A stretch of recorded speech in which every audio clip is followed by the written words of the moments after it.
السلام عليكم ورحمة الله. الحمد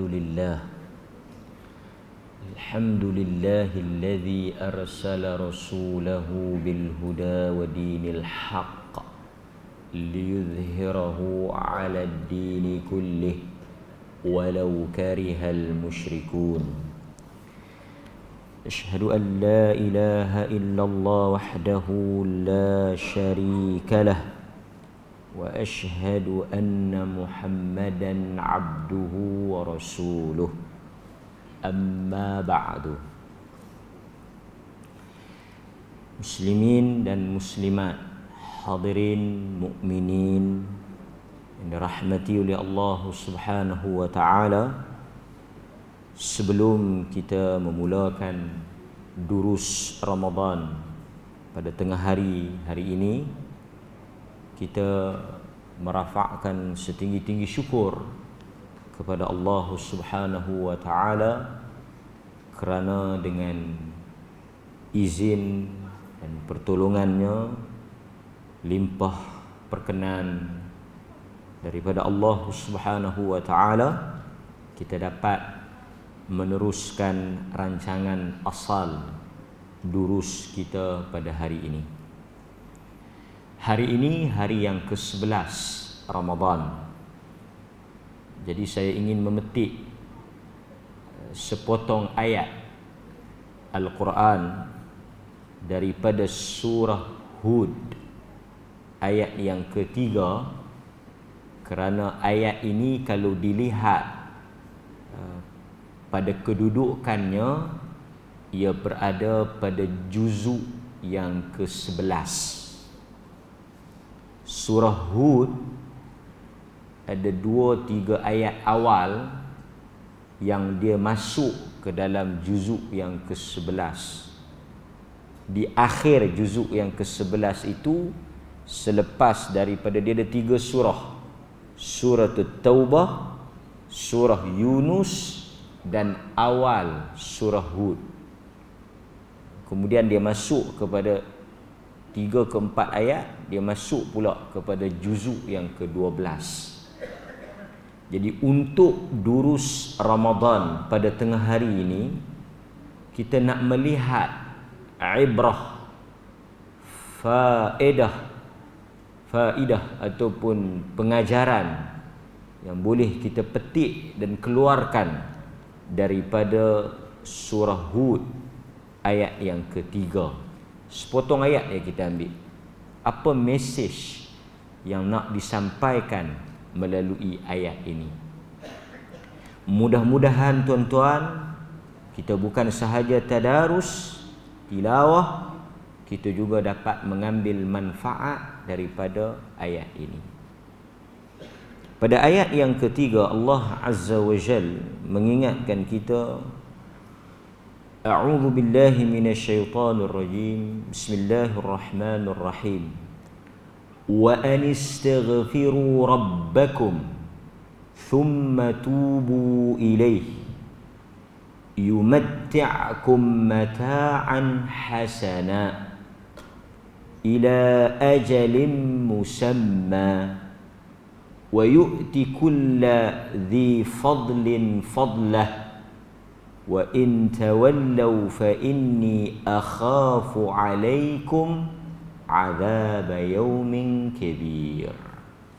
Sadaqallahul azim. Maksud ayat,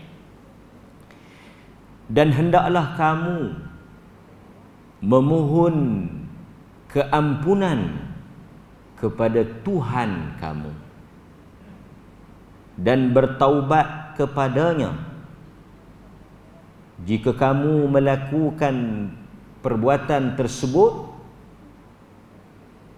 Yumatti'akum mata'an hasana, maka Allah Azza wa Jal akan membalas dengan memberikan kenikmatan, kesenangan yang baik di dunia, sehinggalah kepada suatu ajal tempoh yang tertentu. Kemudian dia akan memberikan pada setiap orang yang mempunyai kelebihan, yakni merujuk kepada orang yang beramal, ganjaran dan balasan pahala di atas perbuatan mereka.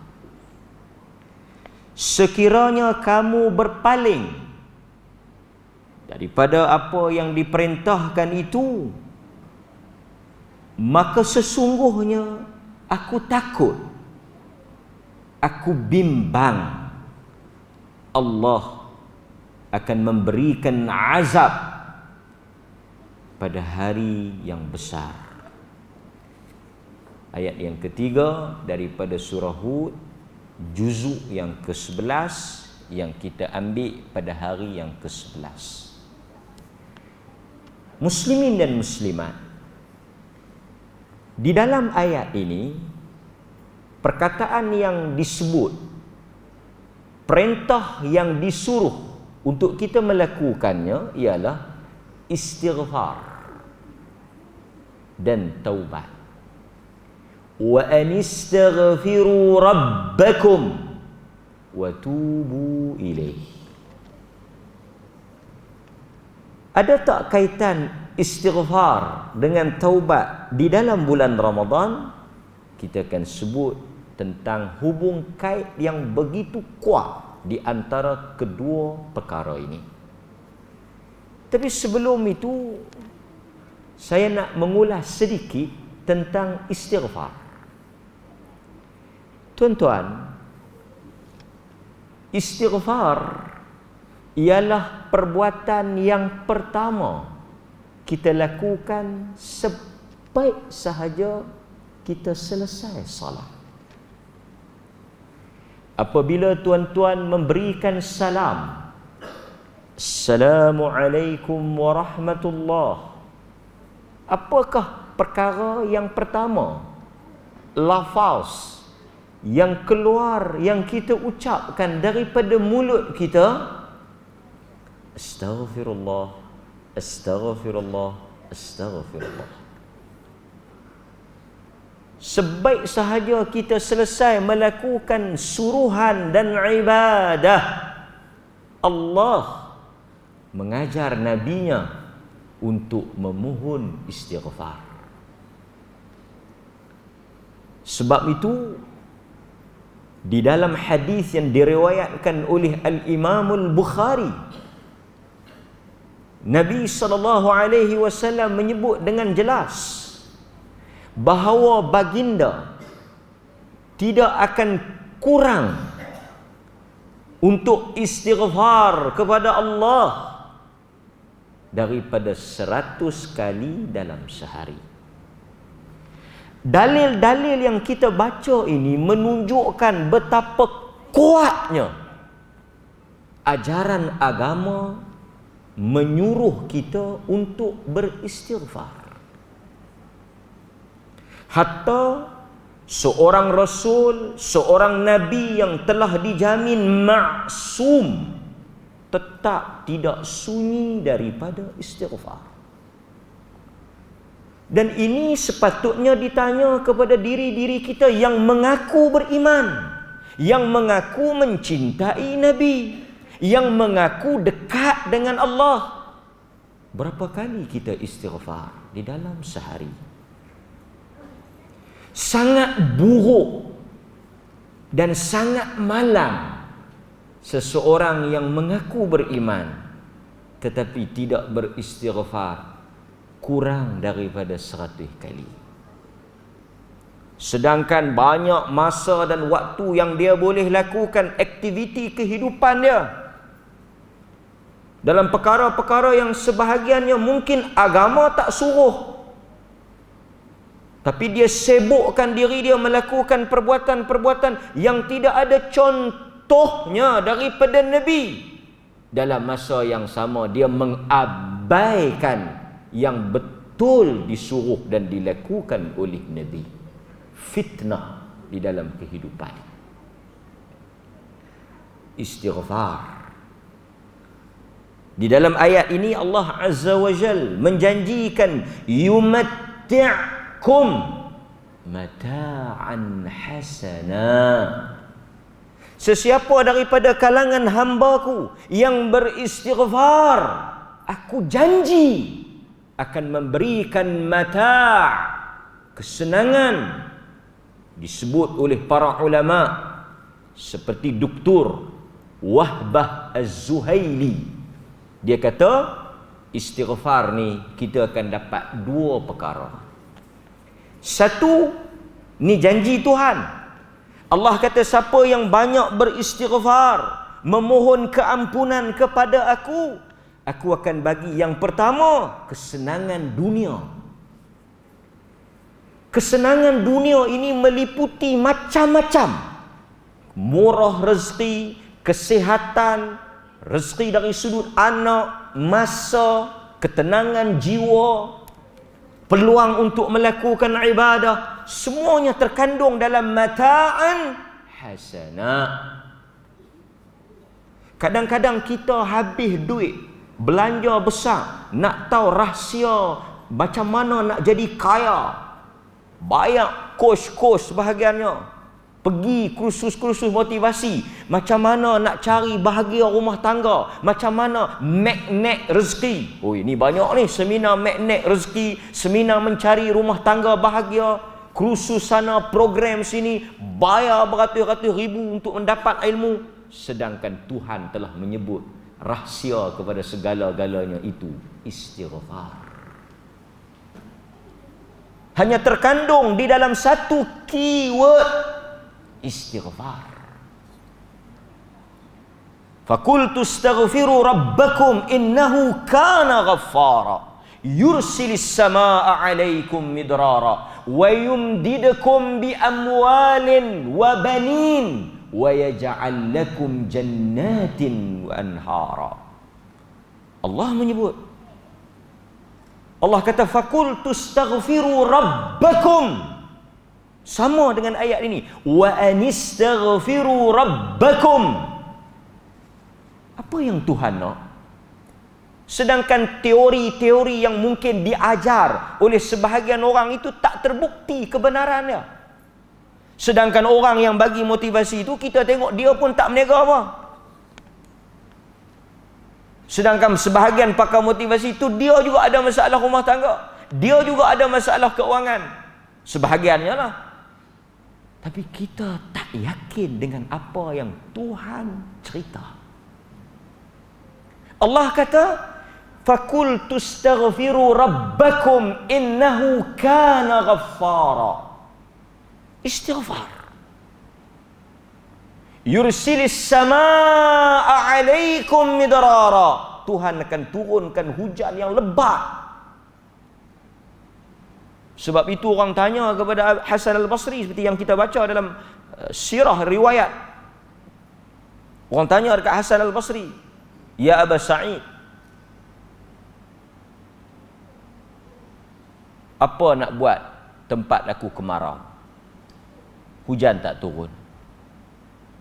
Al-Hasan al-Basri jawab, "Kau balik istighfar." Kerana Tuhan sebut yursilis sama, dia akan menurunkan hujan disebabkan istighfar. Kerana yang menahan hujan itu turun, sebahagian daripada kamu melakukan dosa. Kemudian Allah kata, wa yumdidukum bi amwalin wa banin. Dengan sebab kamu istighfar, dia akan meramaikan, dia akan membanyakkan harta dan meramaikan anak. Istighfar. Astaghfirullahal azim. Allahumma anta rabbi la ilaha illa anta sayyidul istighfar. Baca tuan-tuan. Apatah lagi kita dalam bulan keampunan, bulan Tuhan membebaskan hamba dia. Kita habis masa tak tahu pikuk mana. Lagha, lahwun, la'ibun. Hari yang ke-11 bakal melabuhkan tirainya. Sudah berbaki hanya beberapa jam lagi untuk kita berbuka. Ketika kita berbuka itu, apa kalimah yang banyak kita sebut? Inda kulli fadr. Ketika nak berbuka tu, apa yang kita baca? Istighfar. Tapi kita punya sembang ni, celik-celik mata tu dia menyembang sampai pejam mata. Setengah tu sampai duk pejam mata, duk cakap lagi. Punya banyak topik dia nak ulas. Istighfar. Allah kata, yumatti'kum mata'an hasanan. Dalam ayat ini Allah kata dia akan memberikan kesenangan, rezeki yang murah, kebahagiaan. Dia akan menyembuhkan penyakit. Dia akan mengeluarkan kamu daripada masalah. Dia akan membuka jalan bagi orang yang ditutup jalannya. Dan semuanya itu ila ajalin musamma, pada suatu tempoh yang ditentukan. Sebab dunia ni akhirnya dia akan berakhir. Dunia ni ada penamatnya. Sebab itu dunia ini, kesenangan dan apa sahaja yang kita miliki akan terhenti apabila datangnya ajal. Sebab itu dia kata ila ajalin musamma. Apa sahaja yang kesenangan, kebahagiaan, kenikmatan, kemewahan, kedudukan, ada expired date. Ajal. Tetapi Allah kata istighfar, dia tak henti setakat dunia. Wa yu'ti, Allah sambung, wa yu'ti kulladzi fadl.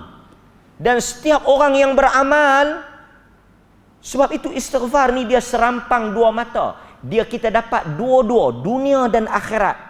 Sebab itu kata Al-Imam Ibnul Qayyim, dia membuka jalan yang sempit, dia meluaskan rezeki, dia memurahkan rezeki, dia memberikan kesihatan, dan dia memberikan pahala yang besar. Istighfar. Sebab itu Al-Imam Ibnul Qayyim ketika dia memberikan maksud istighfar, dia menyebut kata-kata dia yang masyhur. Talabal maghfirah minallah wa huwa mahwu adh-dhanb wa idhalatu atharih wa wiqayah syarrih la kama dhannahu ba'dun nas annaha satar. Dia kata istighfar ni apa? Istighfar ialah seseorang itu meminta ampun kepada Allah. Perkataan istighfar artinya minta.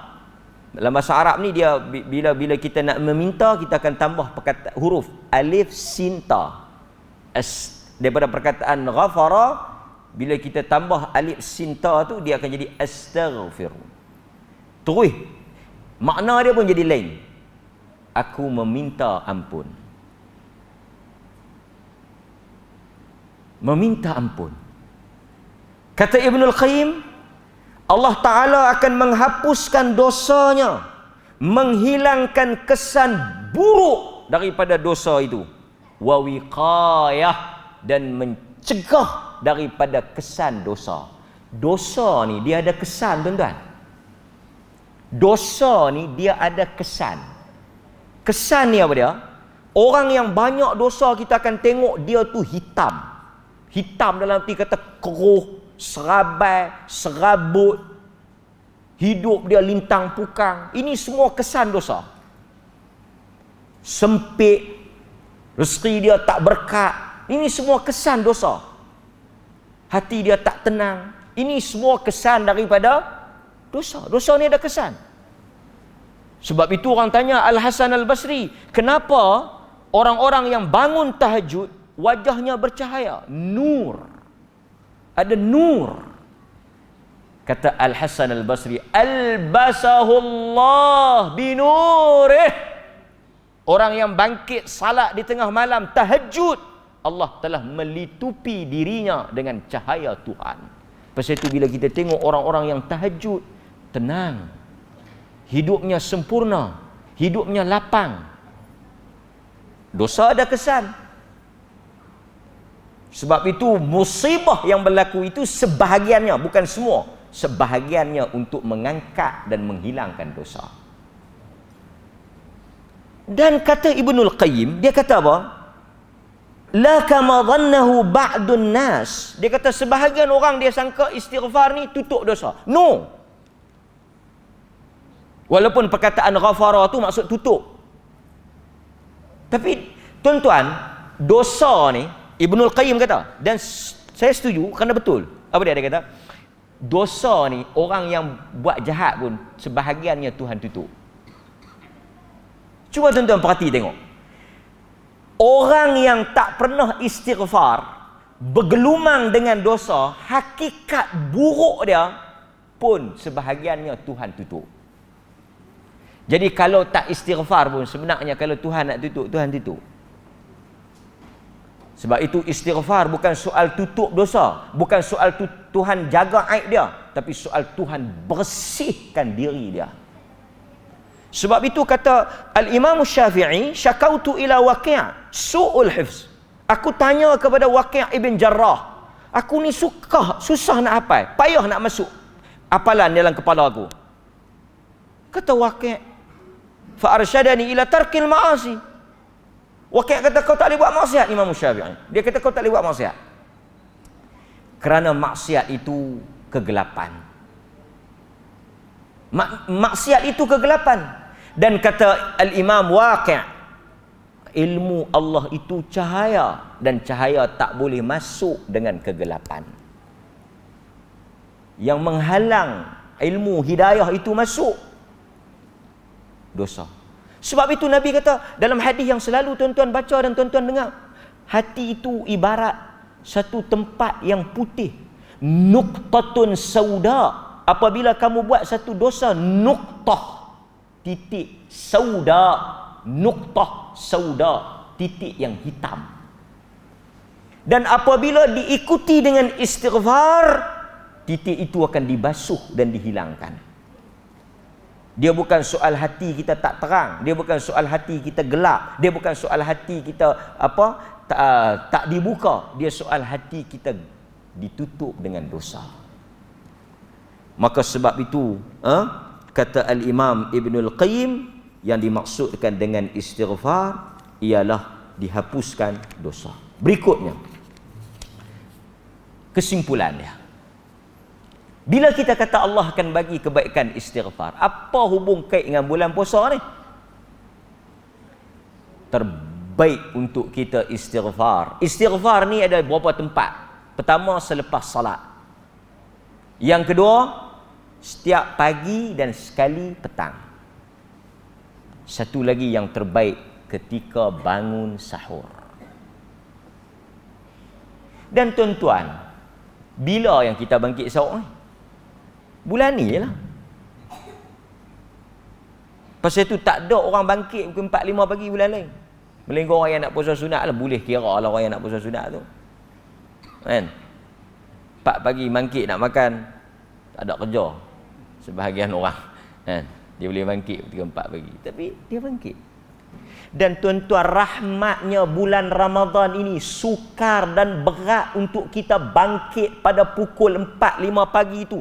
Allah telah menjadikan suatu sebab untuk kita bangkit, dan kita direzekikan untuk bangkit. Dah bangkit dah, tapi tak istighfar. Sayang. Bulan lain kita nak bangkit tak ada pasal. Game pun bukan pukul 3 pagi. Sebenarnya ada juga tengah hari, ada juga pukul 9. Nak tunggu game 3 pagi baru nak bangkit tak banyak. Ada sekali 2 IPL pukul 3 pagi. Yang lain tu semua awal. Dia tak malam ni boleh bangkit tahajud, ada game. Mujok ada game. Mujok minat bola. Kalau tidak tak bangkit terus. Ada juga lah pasal. Kadang-kadang bagus juga tengok bola ni, boleh bangkit pukul 3.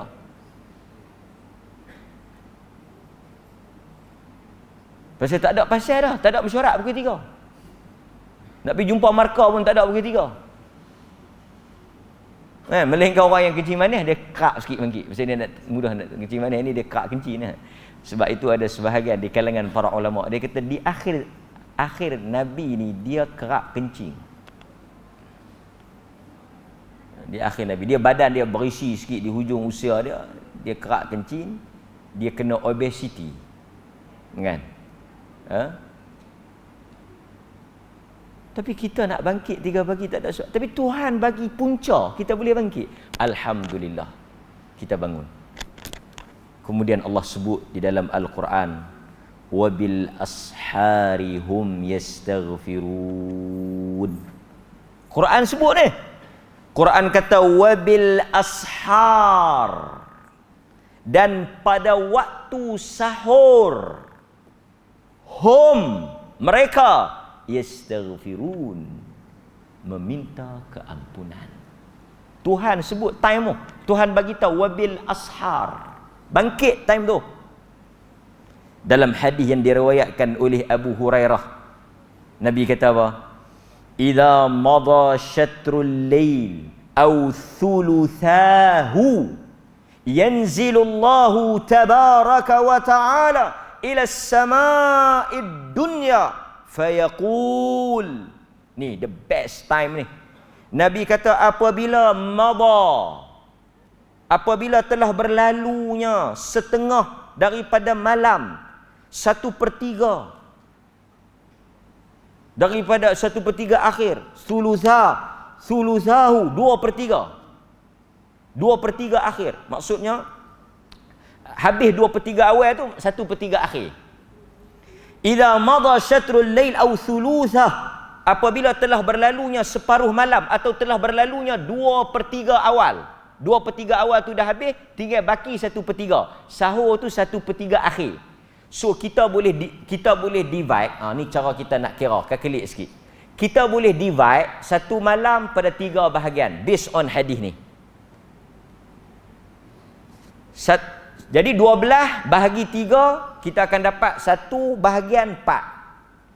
Apabila berlalunya 2 bahagian, 8 jam yang pertama tu, artinya 4 tambah 4, 2 bahagian yang pertama.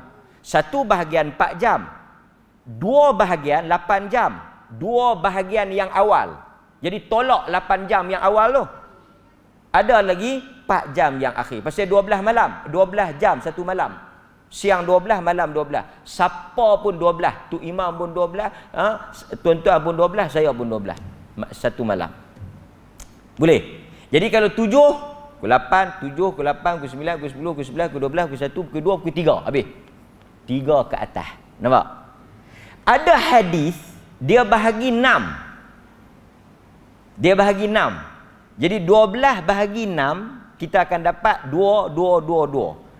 2 hadis. Satu dia bahagi 3, satu lagi dia bahagi 6. Tapi kesemua merujuk kepada 3 atau 4 jam yang akhir.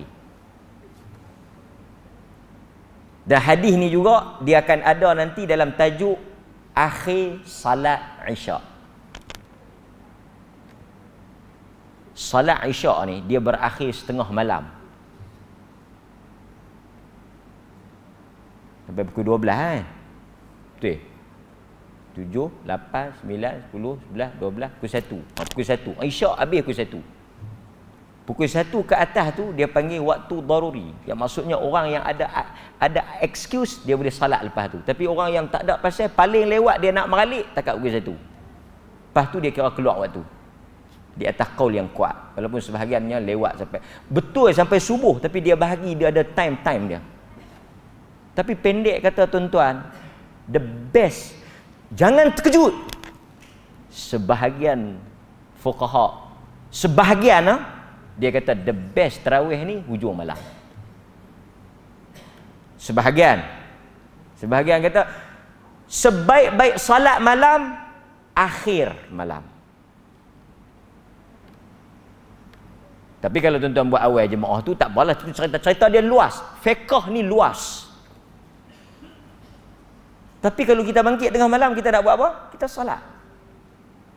Nabi kata apa? Yanzilullahu tabaraka wa ta'ala ila as-sama'id dunya. Tuhan turun ke langit dunia. Cuma sebahagian orang ni dia fikir benda hak Tuhan tak suruh fikir. Masalah besar dalam kita berfikir tentang Tuhan ni apa dia? Kita pi masuk tajuk yang Tuhan tak suruh kita masuk tajuk tu. Malam Lailatul Qadar, dia duk penin. Kalau Lailatul Qadar tu jadi di Malaysia malam ni, di London siang, macam mana tu? Takkan 2 kali. Kalau malam ni Malaysia kata Lailatul Qadar, di London siang, pasal kita tak sama siang malam. Lepas tu maknanya bila pula di London? Maknanya kalau kita terlepas di Malaysia, mungkin kita boleh beli tiket kapal terbang pergi London, kita pergi ambil Lailatul Qadar malam di London tu. Hang fikir benda Tuhan tak suruh fikir. Urusan Tuhan Lailatul Qadar tu. Demikian juga kadang-kadang manusia dia ta'ammuk, deep, dia terjun ke dalam membincangkan soal tangan Tuhan, mata Tuhan, wajah Tuhan, Tuhan tu di mana? Duduk ke tak duduk ke? Sebelum Tuhan tu ada ke tak ada?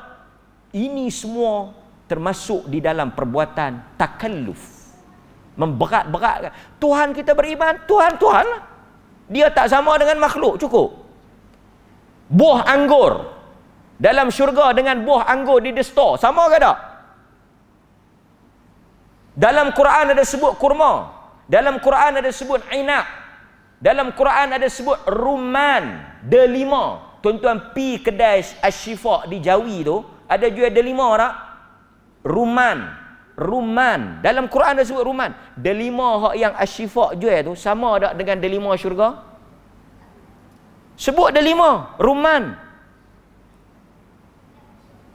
Sama ke tak sama? Tak sama. Delima dunia pun tak sama dah dengan delima syurga, walaupun sebutannya sama. Jadi apa peliknya tangan Tuhan dengan tangan manusia, sebutannya sama tapi sifatnya tak sama. Kenapa kita nak payah-payah benda yang mudah? Tuhan kata dia turun 1/3 malam. Kita kata kita 1/3 malam di Perlis, tak sama dengan 1/3 malam di London. Tuhan turun di sini, sat lagi Tuhan mana pula nak turun di sana? La haula wala quwata illa billah. Itu bukan urusan kita. Tuhan boleh buat. Fa'alul lima yurid. Dia buat apa yang dia nak. Dan urusan Tuhan bukan akal manusia untuk melepasi kadar itu.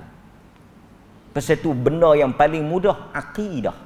Ini mengaji akidah sampai ni biul, isim. Kenali diri sebelum mengenali Tuhan. Hang duk tak semayang ni pasal apa? Aku sedang mencari diri. Tak semayang, duk cari diri.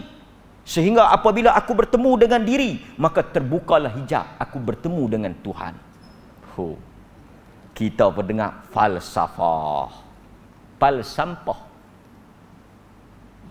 Tuhan tak suruh cari diri dia sampai teruk-teruk macam tu. Diri kita siapa dia? Kita ni siapa dia? Hamba dia. Hamba ni sifat apa? Apa yang Tuhan suruh buat, kita buat. Apa yang Tuhan larang, kita larang.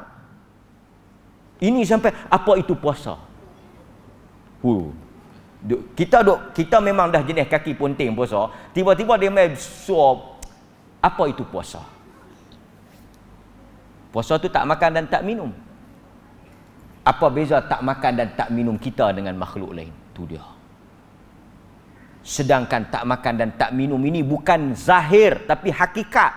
Satu orang mungkin tak makan makanan zahir, dia tak makan nasi, tapi hakikatnya dia makan batin.